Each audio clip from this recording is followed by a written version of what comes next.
জমি আন্দোলনের ভূমি সিঙ্গুর থেকে প্রচার শুরু করলেন রচনা ব্যানার্জি। স্লোগান উঠল দিদি নাম্বার 1 জিন্দাবাদ। হুগলিতে তৃণমূলের তারকা প্রার্থী রচনা ব্যানার্জি আগেই ঘোষণা করেছিলেন সিঙ্গুর থেকে তার প্রচার শুরু করবেন। সেই মতো আজ দুপুর 2টো নাগাদ রচনা সিঙ্গুরে এসে পৌঁছান। সিঙ্গুর ডাকাতকালী মন্দিরে পুজো দেন, পাশের একটি শিব মন্দিরেও পুজো দেন। তৃণমূলের তারকা প্রার্থীকে একবার দেখার জন্য প্রচুর মানুষের ভিড় জমে ডাকাতকালী মন্দির চত্বরে।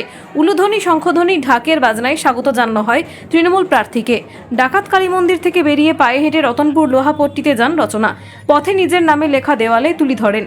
হুগলি লোকসভা কেন্দ্রের 7টি বিধানসভা সিঙ্গুর, ধনিয়াখালী, চন্দননগর, চুঁচুড়া, সপ্তগ্রাম, বলাগড় ও পান্ডুয়া বিধানসভার বিধায়করা এবং তৃণমূল নেতৃত্ব প্রার্থীকে নিয়ে বৈঠকে বসেন। কিভাবে প্রচার, নতুন কি কৌশল, কবে থেকে রোড শো, এমন নানান বিষয়ে আলোচনার জন্য হুগলি লোকসভা তৃণমূল নেতৃত্বের এই বৈঠক বলে জানা গেছে। নেতৃত্বের সঙ্গে বৈঠকের পর লোহাপট্টিতে একটি কর্মী সভা করেন। ধনিয়াখালী বিধানসভা কেন্দ্রে যাবেন রচনা।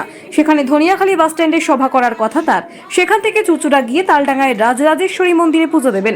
সন্ধ্যায় চুঁচুড়া খাদিনার মোড়ে তৃণমূল পার্টি অফিসে সাংবাদিকদের বৈঠক করবেন রচনা ব্যানার্জি। এদিন রচনা ডাকাতকালী মন্দিরে পুজো দিতে যাওয়ার সময় উপস্থিত জনতা দিদি নাম্বার 1 জিন্দাবাদ বলে স্লোগান তোলেন। রচনা হাসি মুখে হাত নেড়ে জানান দেন তিনি দিদি নাম্বার 1। আর ভিড় সামলাতে রীতিমতো হিমশিম অবস্থা হয় তৃণমূল বিধায়কদের। বলছি সিঙ্গুরে পুজো দিলেন, আজকে পুজো দেওয়ার পর কি অনুভূতি, প্রথম এলেন? যে কোনো শুভ কাজ শুরু করার আগে আমাদের ঠাকুরের আশীর্বাদ দিয়ে শুরু করা উচিত। সেই জন্য ভীষণ ভালো লাগলো এবং মায়ের মন্দির দর্শন করে ভালো লাগলো। মায়ের আশীর্বাদ না থাকলে চলতেই পারবে। সিঙ্গুর থেকেই কেন, মানে হুগলি লোকসভা কেন্দ্রের অনেক জায়গা আছে, সারা ভারতবর্ষের মধ্যে সিঙ্গুর হচ্ছে প্রথম আন্দোলনের জায়গা, যেখানে দিদি লড়াই শুরু করেছিলেন, আজকে রচনা বন্দ্যোপাধ্যায় লড়াই শুরু করলেন। কতটা আশাবাদী যে তার ব্যাপারে? 100% আশাবাদী। আমি আমার 100% দেবো, তাই 100% আশাবাদী। আমি জানি হুগলির মানুষ আমাকে ভালোবাসেন। আমি ধন্য হুগলিতে আসতে পেরে, হুগলি মানুষের পাশে দাঁড়াতে পেরে, এবং আমার পুরো বিশ্বাস আছে হুগলির প্রতিটি ঘরে, প্রতিটি মানুষের জন্য, এবং আমি জানি তারা সবাই আমাদের পাশে থাকবে।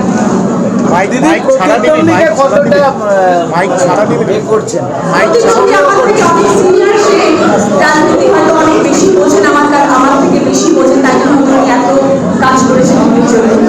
আর আজকে যখন আমি এসেছি তখন আমি আপনাদের সকলের সাথে বলেই দিলাম এবং কথা দিয়ে গেলাম যে আমি কি অনুষ্ঠান যদি আপনারা আমাকে নির্বাচন করেন এবং আমি যদি আপনাদের পাশে দাঁড়াতে পারি, 5 বছর দেখে দেবে রচনা বন্দ্যোপাধ্যায় কি করছে। বলছি মাইকটা ছাড়া করলে ভালো হবে।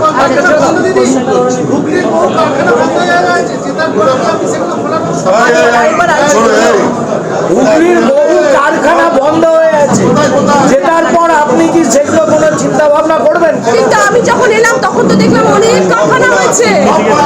চিমনি থেকে শুধু ধোঁয়ায় ধোঁয়া, অন্ধকার রাস্তাঘাট, শুধু ধোঁয়া বেরোচ্ছে। এত কারখানা হয়েছে, তাহলে কি করে বলছেন যে কারখানা হয়নি? কারখানা তো হচ্ছে, আরো হবে। দিদি যদি থাকেন আরো অনেক হবে। আমি এটা বলবো যে পশ্চিমবাংলার মানচিত্রে, পশ্চিমবাংলার যে মানচিত্রটা, সেই মানচিত্রে হুগলি জেলা যাতে সব থেকে ওপরে থাকে সেটা রচনা বন্দ্যোপাধ্যায় চেষ্টা করবে। সেই চেষ্টা আমি নিশ্চয়ই করব, কিন্তু তার সাথে সেই চেষ্টার সাথে আপনারা সবাই সাথ থাকতে হবে। একা তো যুদ্ধ লড়াই যায়। কালকে বলেছিলেন ইন্দ্রনীল সেন এবং বিভিন্ন লোকসভা কেন্দ্রের যারা যারা তৃণমূলের নেতা কর্মী আছে তাদের বাড়িতে ইডি সিবিআই যাবে, আমরা সেগুলো দেখে নেবো।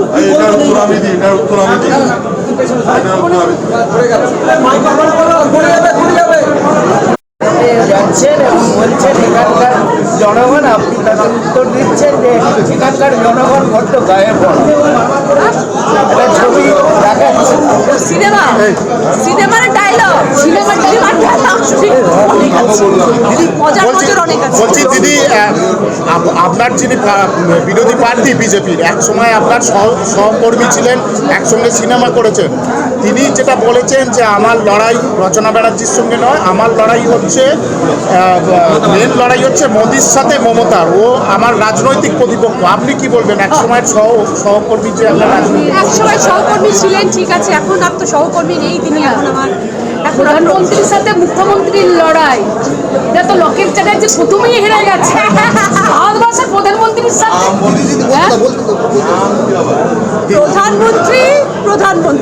প্রধানমন্ত্রীর সাথে মুখ্যমন্ত্রীর নাম নিচ্ছে, এখানেই তো আমাদের দিদি জিতে গেছেন। আর কি চাই?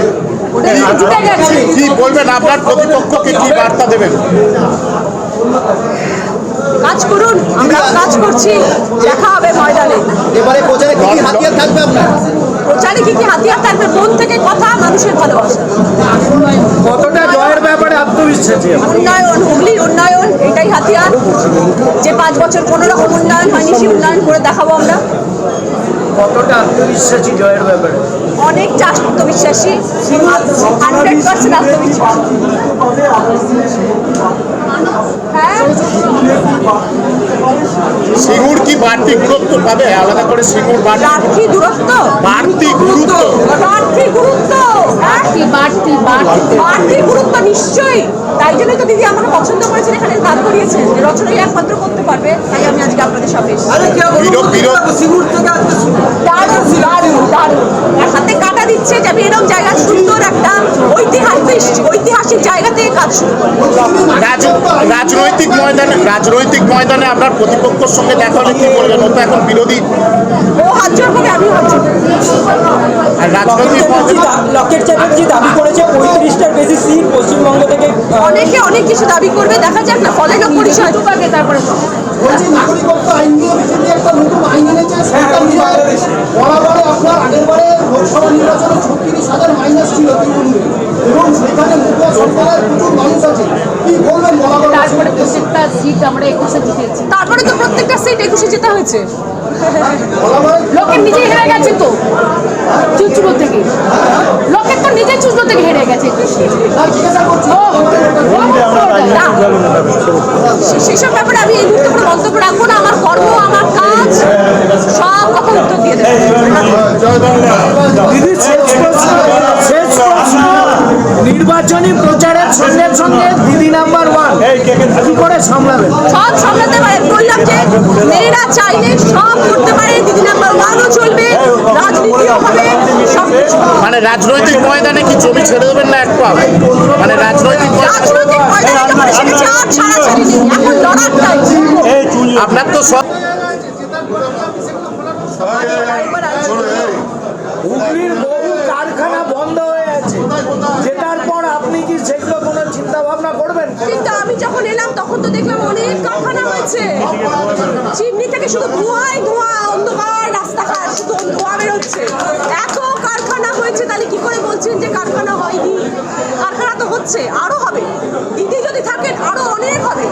আমি এটা বলবো যে পশ্চিমবাংলার মানচিত্রে, পশ্চিমবাংলার যে মানচিত্রটা, সেই মানচিত্রে হুগলি জেলা যাতে সব থেকে ওপরে থাকে, সেটা রচনা বন্দ্যোপাধ্যায় চেষ্টা করবে। সেই চেষ্টা আমি নিশ্চয়ই করব। ঋতুপর্ণা কোলের রিপোর্ট, বেঙ্গল আনলিমিটেড। রয়েছে আরও খবর, আর এই খবরের আপডেট পেতে আপনারা সাবস্ক্রাইব করুন এই চ্যানেলটিকে।